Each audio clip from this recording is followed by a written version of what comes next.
Талас районундагы Ак Калпак жаңы конушунун тургуну Айпери Коёшова саган сүтүн облустагы сүт заводдордун бирине өткөрөт. Кээ бир учурда айран уютуп соода жайларга жеткирет.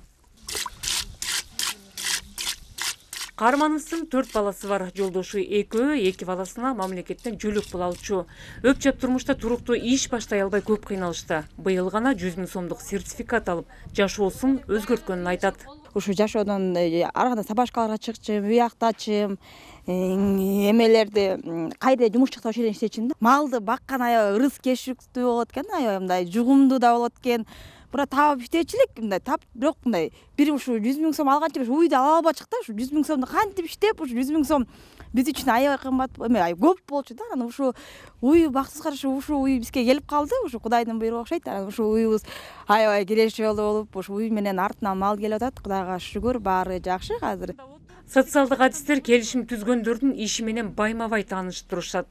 Алар Талас шаарындагы соода жайларга өндүргөн продукция коюлуп, сатуу сунушун киргизишүүдө. Азыр 30 сомдон өткөрүлүп атат частный мол заводдорго айперилер. Эгер супермаркеттерге жакшы баа менен 45 сомдон ушул биздин ушу категориядагы аз камсыз жарандардын өндүрүлгөн продукцияларын алып берсе, бул да болсо биздин ошол муктаж жарандарыбыздын көптөгөн маселелери чечилип, үй бүлөсүн багууга, андан ары дагы балдарын мектепке окутууга, кийимине, көптөгөн нерселерге абдан жакшы шарт түзүлмөк. Ал эми нан азыктар Арал айылында жасалууда. Шерине уюштурган кожо экеден бүгүн тапшырык келген. Бүгүн шеринеге заказ алгам 15 нан, пирог, 2 пирог, кекс чыгардым. Магазиндерге нан тапшырам. Жийде Тукталиева 3 баланын энеси. Балдарына жөлөк пулу алуудан баш тартып 100 000 сомдук сертификат менен сүйүктүү ишин баштаган. 100 000 сомго зарыл жабдыктарды сатып алган. Духовка алдым, камыр ачыткыч алдым.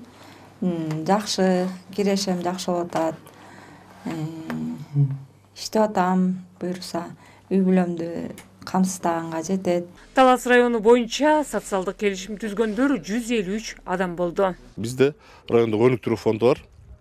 Ошол райондук өнүктүрүү фондунун жоосу иштелип чыкты жакында. Банк аркылуу ошол экономикалык негизде иш жүргүзөм деген ишкерлерге биз 6%дан бере баштайбыз буюрса.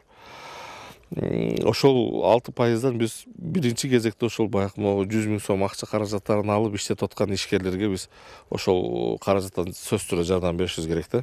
Талас шаары жана район боюнча 2022 жылы 50 гана социалдык келишим ишке ашса, 2023 жылы алардын саны 270ке жетти. Социалдык өнүгүү башкармалыгы тыкыр көзөмөлдөп мониторинг жасап турушат. Салика Сариева, Калмурат Мейманбеков, Ала Тоо 24, Талас облусу.